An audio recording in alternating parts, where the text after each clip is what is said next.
Today's episode is with a brave entrepreneur who has made solving problems his goal. Leaving the corporate world with a wealth of experience in training, sales, and business operations, he began his entrepreneurial journey and founded Customex Solutions. Over the last decade, he has developed services to help businesses focus on what really matters to gain that competitive edge, improving their customer experience. Forever stylish, professional, and always with a smile on his face, Mazin, welcome to Failures and Beyond. Thank you very much. And there is the star, the smile is there. That was an amazing intro. Thank you. Thank you. Well, it's true. I genuinely feel that.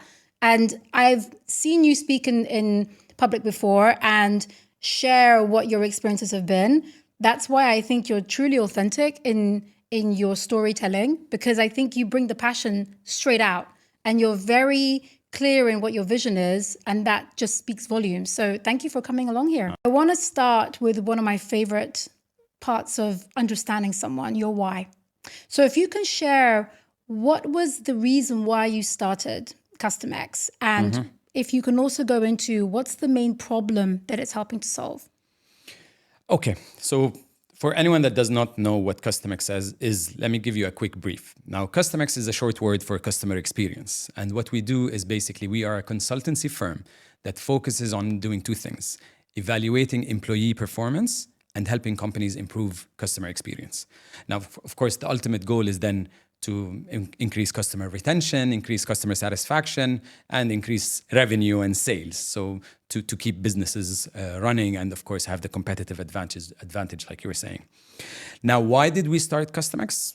I used to work for a company managing customer experience, and then I saw a gap in the consultancy world where a company focuses specifically on customer experience. And I remember I moved Fari to Dubai in early 2000s. And of course, Dubai was building this great grand city.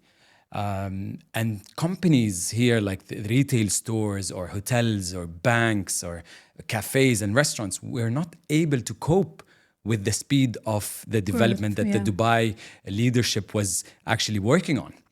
And that's where in early 2006, I was still working. That's where the light bulb moment came. It's like, we need this. In 2008, I started the business, and it was strictly to help companies improve customer experience and live up to the standards of Dubai.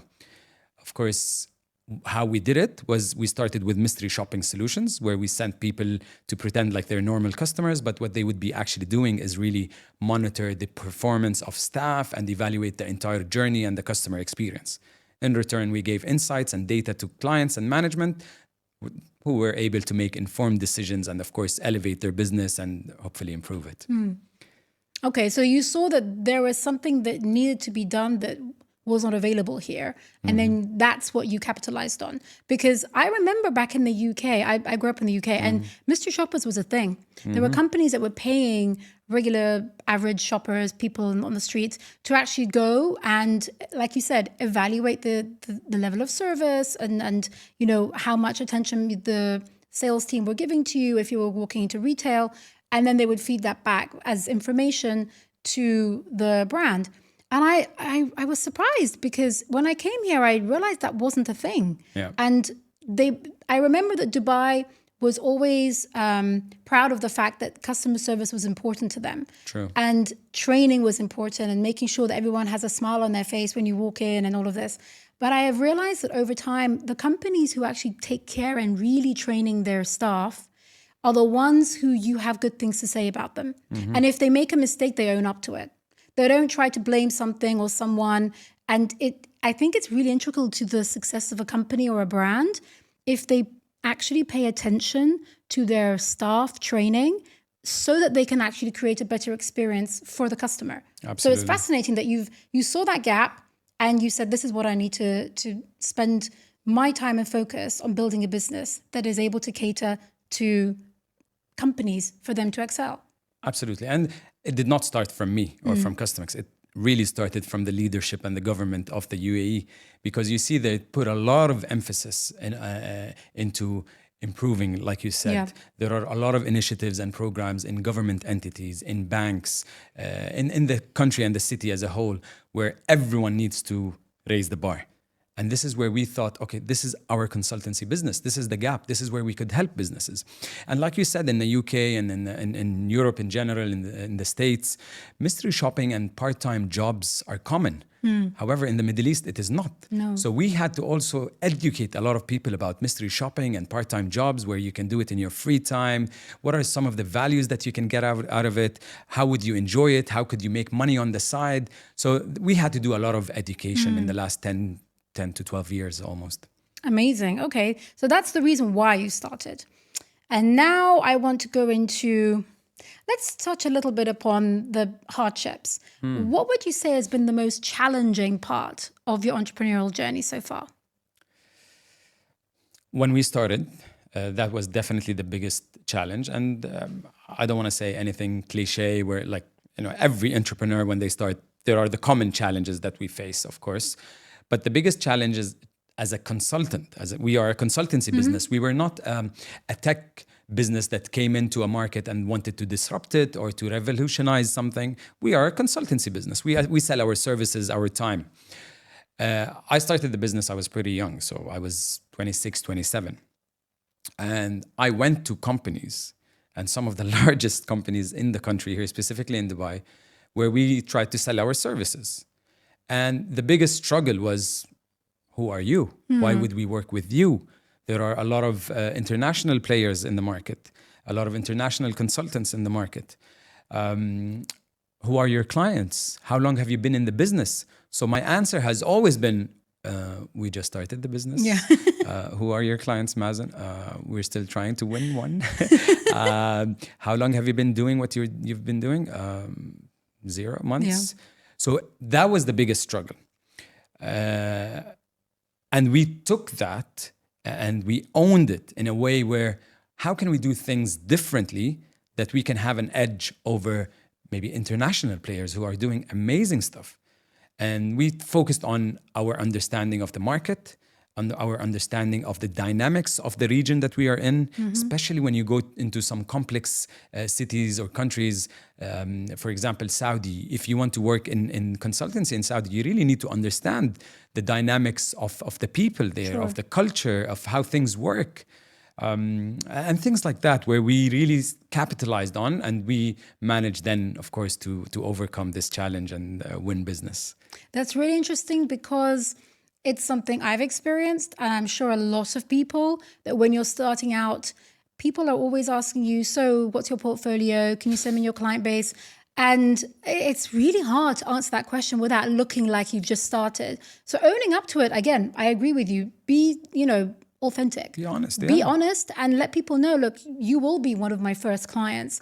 And I'm looking to work with, early adopters, or someone who's ready to take a leap of faith, or to start something new that's not been done before.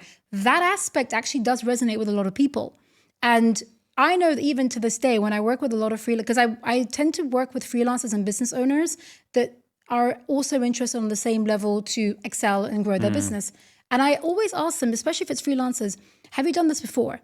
So if it's, whether it's creating a website or an app or whatever, have you done this before? If yes, can you show me some examples?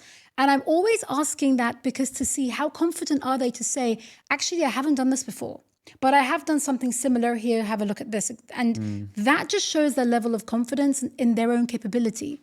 So you touch that directly, like, bullseye, that you said, we don't have that, but this is why we have the, market knowledge, and let us show you how you can grow your business in this way. Absolutely. And what you ended with is perfect, because what we decided to do is to show them. So actually the first client we won was BMW Middle East. So the regional office in the region, in the Middle East, where they manage the entire dealership network in the GCC. And the first project we won for them was actually mystery shopping all their sales network in the region. Okay. And That's the a way big one. the way we won the project was, before going into BMW, we actually conducted a pilot test run without telling them. because I anticipated the questions based on the discussion we just had. Like, who do you work with? What should we expect? Blah, blah, blah. So what I did is we actually sent people to evaluate their sales network in a few places, Smart. generated some reports, and then went to present to them. And when they started asking us questions like, how are you going to do this? What kind of reports are you going to share with us? Who are the people that you're going to send to our showrooms? What I did is like, do you mind if I connect my laptop? I want to show you something. And then they were like, this is our dealerships? And that's when they were like, okay, we want to work with this company. We want to work with this company. They do understand. They are proactive. They took initiative, and they're really working with us as partners to help us improve, as opposed to, just we want to win the business. Yeah. I think that's really, really important that you showcased your services as a way to combat those questions of who are you, who have you worked with? Brilliant. Excellent. I love that. I think it's really, really smart. Okay, I'm going to somehow take that and implement it when I do a brand new project. I still do it till now, to be honest. Very good. Yeah, it helps. I want to know from your experience, having an experience that was regarded as a failure or something that didn't work out or that really disappointed you, how did you take that and make it work in your favor to move forward and move beyond that as a stepping stone? Like a real story that happened. A real story. Wow. Let's get real. I want a real story, a juicy one. Okay. I have an interesting story. And I don't think I ever shared that. Ooh, an exclusive. Okay, I'm somewhere. Ready. I'm here. Let's go. But when we started the business, it was a partner and myself. So we were two co-founders. He had a wedding dresses business. So he had a little store or a little office where they used to sell, him and his wife, wedding dresses to brides. Mm-hmm. So when we started Customex, we didn't have an office. So we set up one of those free zone companies and then a serviced office. So we were spending most of our time from his wedding business, wedding dresses business. And I remember I was talking to one of the largest banks in the UAE, and we were very close to win the business. And one thing I learned is you should never lie. And they asked me. So the bank was super supportive. They said, we do understand that you're young. We do understand that you're a new business. We do understand you haven't worked with banks before, but we like your energy. We like your knowledge. We like the way you want to approach our project. So we're keen to work with you, and they've shortlisted us. So it was a pitch process where we had about 12 agencies like us pitching for that project. Mm-hmm. We were shortlisted to 2 companies, and we were one of them. Wow! And that was in our early years. And then I remember the lady that was managing the project at the bank asked me, "Is like, do you have an office?" And I said, "Yes." Mm-hmm. And said, "Okay, how many employees do you have?" I said, "We have 10." Employees. Oh, Mazin, I can see this going so badly. Okay. And then all of a sudden she said, like, we want to come visit you. Can we? I said, of course. I said, yes. And then we started scrambling. It's like, what do we do? Shall we remove the dresses? And then I picked up the phone and I called the lady. I said, listen, I did a mistake. I would like to apologize. I was caught off guard, but I was not honest. And to cut a long story short, she said, okay, listen, we were actually going ahead with you. We've selected Customex as the agency we've wanted to work with. Had you been honest and given me this answer in the first place, I would have still supported you and worked with you. But now we cannot. Oh, wow. And that was pivotal for me. That was, wow. So imagine if I did not lie, I would have won that project, and it would have probably been one of our largest projects till date. Wow. Because it was the largest bank in the UAE. And that was my learning experience. There you go. It taught me a lot when talking to potential clients, existing clients, partners, even employees. There's no need. No need to lie. If it's meant to be, it will happen. Yeah. And obviously it had a negative impact on us, probably on our reputation with that bank. And that was the moment where I said, never, ever again. That's a huge one because, again, it goes back to one of the points you raised earlier that how honest should you be when you're starting out? Because you don't want to look bad in front of a potential new client. You don't want to lose your, let's say, reputation before you even built it. But I think there is a strength in being honest, because even to this day, I get asked, so where is your office? We'd like to come and visit you. And I'm like, thank God now I have something to also fall back on. I'm like, COVID really actually did teach me a lot. I'm not going to spend on an office. I don't need to be. Things changed. I do events and I work with a lot of freelancers. So I'm very open with that. I don't say I have a team. I don't say that, I have X, Y, and Z. I just don't, because the number of people who keep saying to me, would like to come and, have a meeting in your office. I'm like, well, my office can be anywhere. That's the beauty I have in what I've created. And that's why you'll see that my costs are a lot lower than other agencies, simply because I don't have those overheads. So it's a plus point for you. And I made it work around, because I was tired of saying, okay, I'll just book a conference room or whatever. And it was exhausting to the point I don't want to lie when it's not my core business to be at an office. So you hit the nail on the head by realizing that. I mean, unfortunately for you, it was a little bit too late. You lost the project. But ultimately, I think you gained so much that it helped you move forward from that experience. It was too late for the project, but it was too early for the business. Yeah. And that's linked to the previous question where we were talking about, what do we bring to the table, how to be honest with your clients. And honestly, that was the failure, or that was the mistake, that from that point onwards, we're 100% ethical, 100% integrity in everything we do. It's huge learning. Absolutely. Power of hindsight. I want to take you back to those early days in 2008 when you were starting Customex. And knowing what you know now, you've touched upon a few of items, which is about, being ethical and being honest. But what would you say to yourself back then to do differently? Interesting.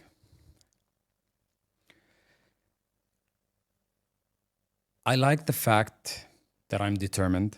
I like the fact that if I want something, I will go after it. All out. This is my nature, Even I like to play football for fun, of course. Not a professional, but if I do play football, I like to go win. A lot of guys go there just to have fun. I said, no, I'm not here to... Yes, obviously I'm here to have fun, but I want to win. I'm not here to lose.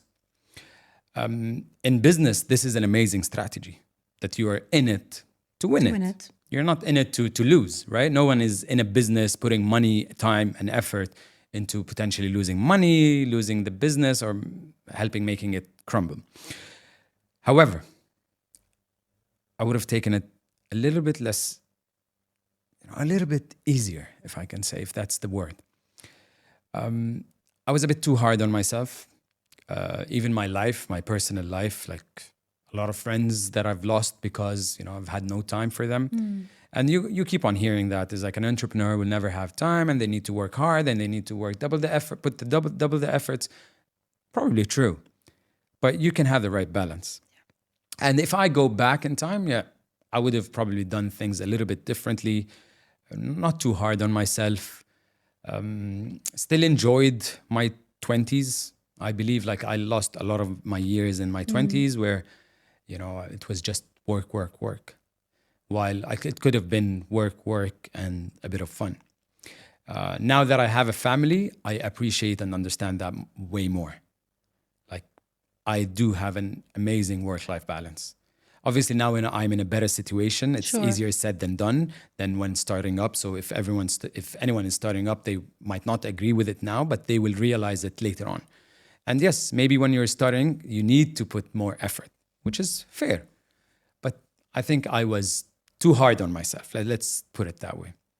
I think that is such an important point to mention, that, again, it takes a level of maturity to reflect on how hard you were on yourself to maintain that. And I think it goes to one of the entrepreneurial myths, that you do have to it's a hard slog. You have to put in so much effort. You have to say no to the fun and just keep going with the focus on the business and the work.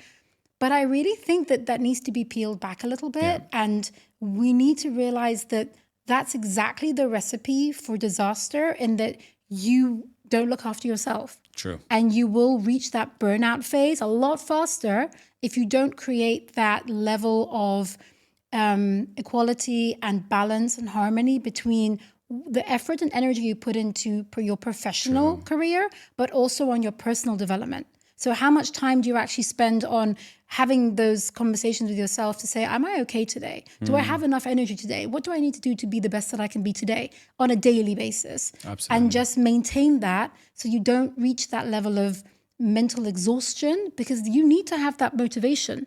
Motivation you have to be self-motivated as an entrepreneur, right?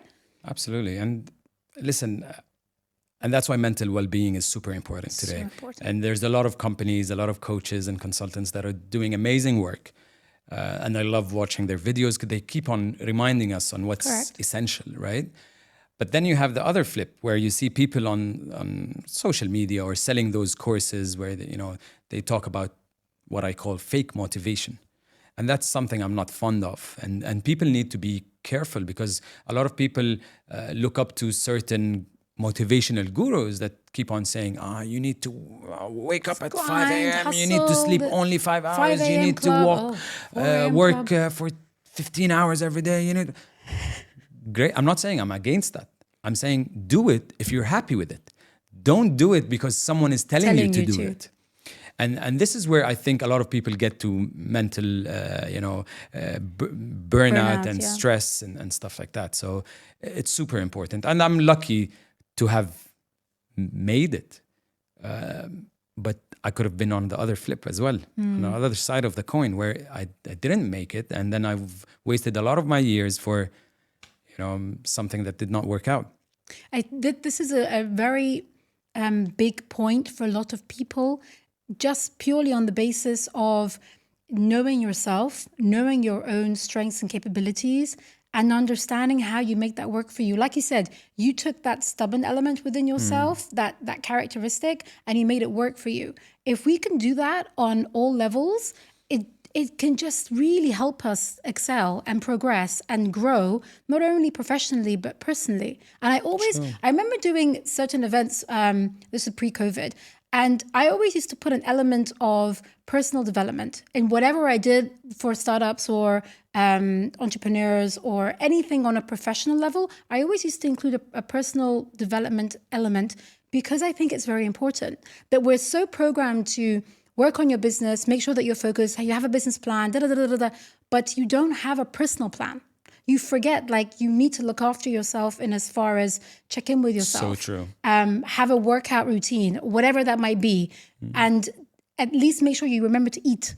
These sorts of things, I think, are so important that if we remember them, it will help us have that longevity where if even that business doesn't work, the next one has a greater potential simply because you've got to know yourself better. Yeah. And if you can spend that time to get to know yourself, whatever you do in your professional career has a better chance of succeeding, I think, because you've understood what your strengths and weaknesses are. And you've learned. You've learned. It's a big learning. We keep on learning, and this is something that's super important. You don't just learn and grow in early stages of your career. Every day is a learning experience for me. So I try to, on a personal and a professional level, try to learn from myself, from others, from the people around me, from our colleagues. And this is, I think, super important. I love that. So I wanted to, on the back of this question, I love how the questions are just flowing into one another. I wanted to know, you obviously have asked yourself a lot and you've spent time to analyze certain experiences. So you must know your strengths and weaknesses. You've touched upon one or two of them. I want to know, what would you say are your strengths and weaknesses? And how are you turning those weaknesses into something that is helping you in a positive way? Okay, my weakness is junk food. Okay. And how are you spinning that to be positive? No, that was a joke. But strengths, we all do have some strengths and we all do have some weaknesses. Not to sugarcoat things, but I think one of my strengths is, in business at least, is attention to details. And I love presenting to clients.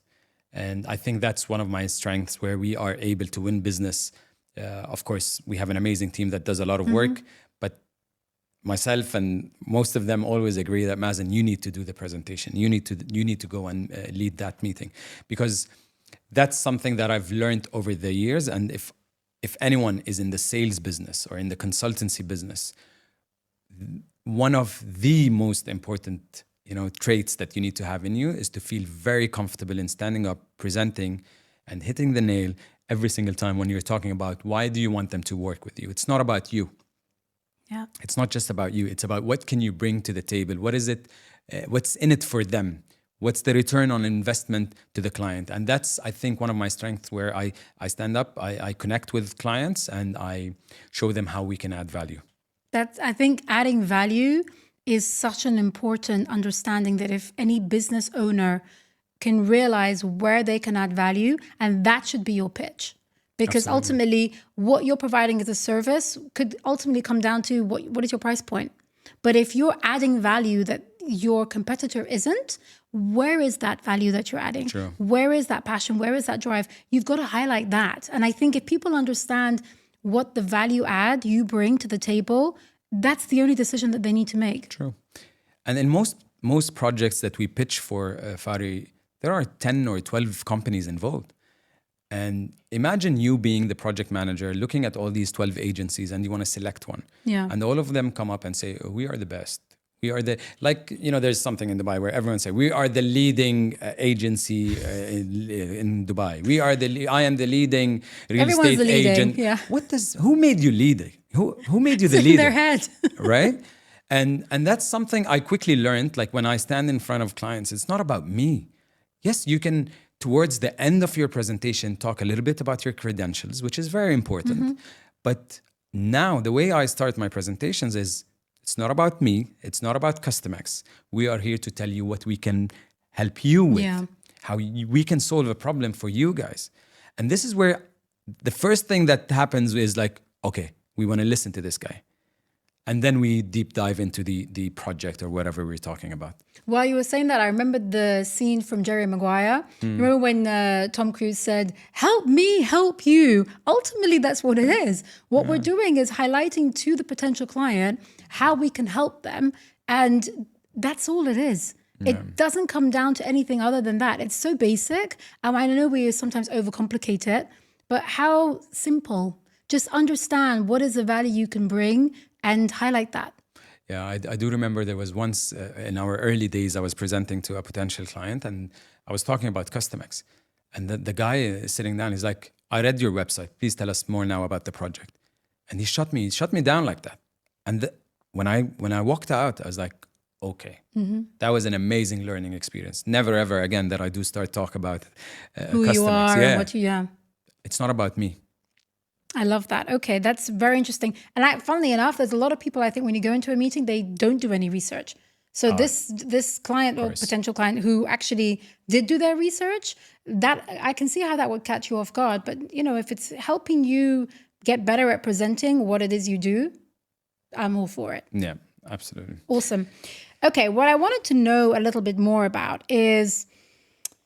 We didn't talk about weaknesses, by the way. Did we not? I told you junk food. Yeah, but that was a joke. Oh, you're right. Yes, go into it, Mazin. Tell me about your weaknesses. I'm comfortable talking about weaknesses. Honestly, in business, for me, I don't know if it's a weakness or not, but it's definitely something that I worked on and maybe I still need to work on.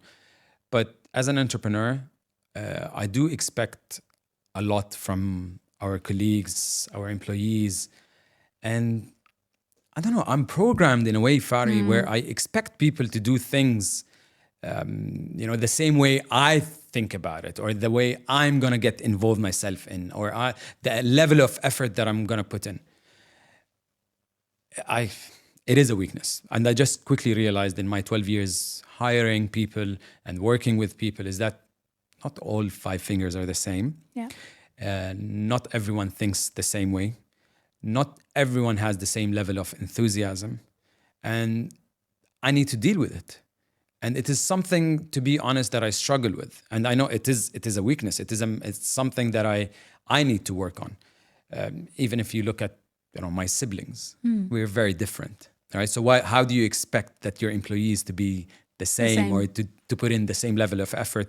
Of course, we do have a lot of initiatives and strategies and, a family vibe at the office where we get people to be comfortable and get them to, nurture this baby. I like to call the company our baby because it's a baby where you need to develop, grow, and nurture with years. And it doesn't happen with one person. It happens with everyone trying to nurture As a collective, yeah. and everyone has those strengths and some people have certain weaknesses. So if there's something that I keep on reminding myself of is like, Mazin, chill. This guy is not Mazin, or this girl is not Fari, or, and if you are able to remind yourself, then maybe this weakness can be put in a better way. I love that. So what you've ultimately done is recognize and accept what strengths and weaknesses your team have. Absolutely. And then let that somehow marinate and complement the overall picture. Because I think that's what you would do in the best team, right? I know that when I had to execute certain projects and I had to project manage it, I did exactly what you just said. I went in with, well, I'm not going to sleep. Yes, it's 3 o'clock in the morning and I have to be back here at 6 o'clock, but who needs to sleep? We have boxes to unpack. We need things. And I was just like, come on, people. Then I realized, hello, not everyone is as crazy as you. You can do it. Let them go home. So realizing that energy that I have is not in everybody else. I can motivate them, but I have to accept that they need sleep.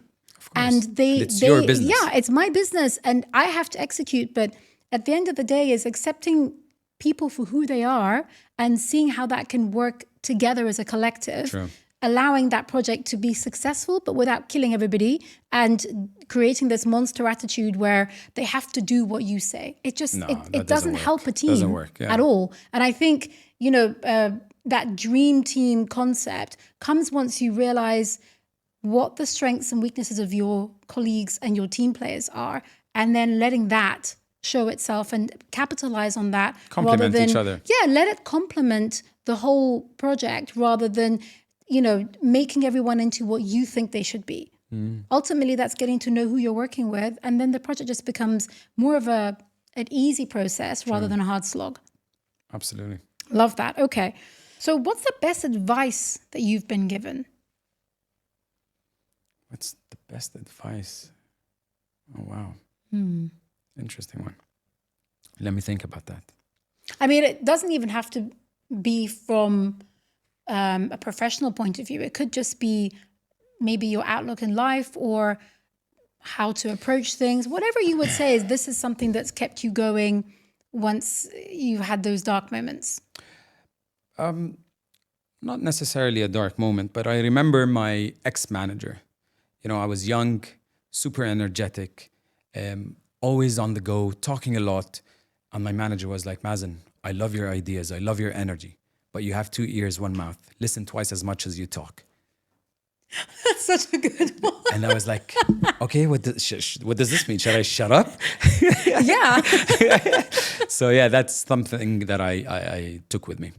Listen more than you speak. That's such a powerful one. The journey you've been on has really allowed you to step into your power and step into the abilities that you have and let that guide you, not only personally, but professionally. And you, again, exude this energy. And I'm saying this purely just from the sense that I have with you being here. You have this real calmness about you. And that, I think, really comes from a place where you are okay with yourself. And clearly, from what I've been getting to know more about you, you do so much of that self-reflection and having that time with yourself and making you the priority so that you can be the best that you can be. And I think that's so powerful that if more people did that, it allows you to really just give yourself the time to have those check-ins with yourself. So you're not running around trying to answer 1,000 different people about so many different things, which is maybe really trivial, but it's really just regrouping with yourself and understanding, okay, what do I have to do today? Where am I going to get this from? And how am I going to make this make sense? And what am I going to say? Just having that conversation, you completely become aligned. And I think that's what jumps out. You're so calm in such a strong way. I don't mean that in that you're you know, just you're carefree or careless. It's that strength within you is very calm, very contained, and very powerful. I myself have goosebumps now. So thank you you, very like, this much. whole thing, Yeah. it just jumps. It comes through you when I see you doing whatever you're doing on social media and being in present, like with you face to face. It's very, very clear. Thank you very much. And, you know, I know there's a lot of interviews going around now of people talking about their hardships, and that's something I appreciate. But I think part of what you're talking about is what I went through. I mean, I started working at a very early age. I had to fund myself even at, you know, I'm talking about 14 and 15 after my father passed away. And then I left my family when I was 17. I started working, and then I started my university. I was able to fund my own university, worked from 8 to 5 every day, 5 days a week, and then did my university classes 7 to 10 p.m. Until I got my bachelor's. And then, you know, started working, bought my first car, and then left the business, and then started my own business. So I think part of that is really what, you know, nothing can shake me.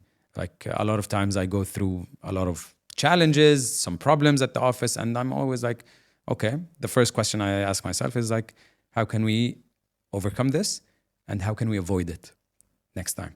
So I think these are the two things that I always ask myself, you know, and the team when we face challenges like this. I love that. Okay, my goodness. I can carry on talking to you for a very long time. I'm not joking, but I'm also very conscious that we need to wrap up. And I'm going to end by asking you, what's next? What's next for Mazin? What's next for Customex? Okay. So Customex, that's a very good question, by the way. There's a lot that's coming. Like, we're expanding. We're getting into Saudi. We're setting up an office, like a back office in Jordan. So a lot is happening because we want to also like hire and create this part-time community, if you want, through mystery shopping and through a lot of the research projects that we have. And just last year, for example, on its own, we've recruited over 6,000 people on part-time basis in the Middle East. So those are people who come in, do a few assignments, and get paid for the assignment. Independent agreements, of course, or contractors. Now, in our line of business, we rate people's performance, right? And one of the biggest problems with reviewing and rating businesses today is that you go onto Google, you find a cafe, you have a coffee there, you love it, you want to rate it. What do? You go onto Google and you rate it. Now, the problem with that is you're rating the establishment. What do you do if you want to rate a specific waiter or a waitress or a salesman? How do you recognize them other than tipping them? I personally, whenever they ask me to do a review, I name them and I share exactly why I think they're getting that review. And normally it's positive. I don't tend to put negative, but if it's really awful, I'll say it. But to be able to like personally choose that, say that, you know, staff member and recognize them, that would be interesting. Okay. So you put a comment with the name Mazin did a I great name job. them, yeah. How do you quantify that? I don't. You can't. I just use adjectives like awesome, they're brilliant, I'd highly recommend it. You as a business or even as that salesman or sales lady or waiter or waitress, you can't quantify it at the end of the year. You can't say I got 90% or 90 reviews at the end of the year and I got a rating of 95%. So without giving out too much, because I can't at this stage, but we are working on a tech solution where we are going to support people in service. So waiters, waitresses, people that work in retail stores, retail shops, salespeople, where I go into that place. I love it, great, but I want to rate that person specifically. So think of it as a way where you have an app or you scan a QR code, you see the list of names and you say, okay, Mazin, I want to give him a 5 out of 5. And maybe, you know what? I want to give him a tip as well. Nice. And think of it, the way we're looking at it is that once you build your portfolio as an employee, this becomes your new CV. This becomes your new resume. So they can take that with them if they change jobs? Great, I love They'll that. go to another place and say, okay, and for the past year, I've got 1,000 reviews and they're all verified. This is what we're working on. And I got a rating of 98%. So this means you're an amazing employee in what you do. People verify it. We probably have better opportunities for you. Or the same establishment would take care of them and then promote them. I love that. So it's similar to like a trust pilot that they have for websites and online providers, that you can actually say, this is what I think about this person. And that becomes their, let's say, yeah, like you said, the CV.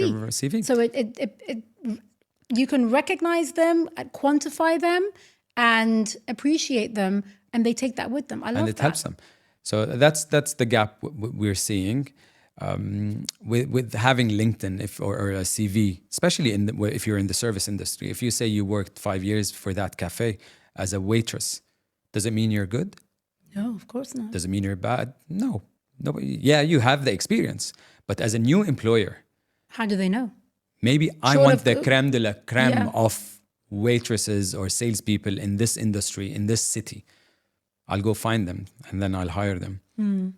So you're making it easier for people to actually appreciate good service. Individuals, and at the same time for them to have it as part of they're being acknowledged for their level of service, which is only going to motivate them to continue and to get better and better. I think that's brilliant. That's really good. So, okay, I'm going to keep my eye out for this one. I like this. Yeah. Okay. So you have new tech coming out. You're working on new initiatives. You're continuing to expand the mystery shopper programs and concept within the region. There's a lot happening. I'm super excited to see what else you have coming up. I hope that maybe you can come back with a little less on the failures that you can experience, but more on what you've learned and how the business is growing. And I'm always in such awe of everything that you do, because you are so authentic with your energy and how you put yourself across. So keep doing what you're doing. I love what you're doing, and I can't wait to see you again, maybe coming and sharing your story a little bit more. Absolutely. With a lot of failures as well. I don't know why you said less failures, because failures is what will make us. So I'm happy to come and share them again. I love that. Thank you so much, Mazin. Again, thank you very much for sharing. And congratulations on everything you've done. Thank you very much. And I can't wait to see what else you have coming up. Congratulations to you as well. Thank you. Okay, guys, so that was Mazin. And if you want to watch more of what we've got coming up in the next episodes, just follow us on Instagram and check us out on the website. See you later. Tasjil.ae are the fastest growing UAE domain and hosting provider. Exclusive only to FabDXP subscribers, benefit from 50% discount on their hosting services by using the promo code FabDXP. Just visit tasjil.ae and you can elevate your online presence.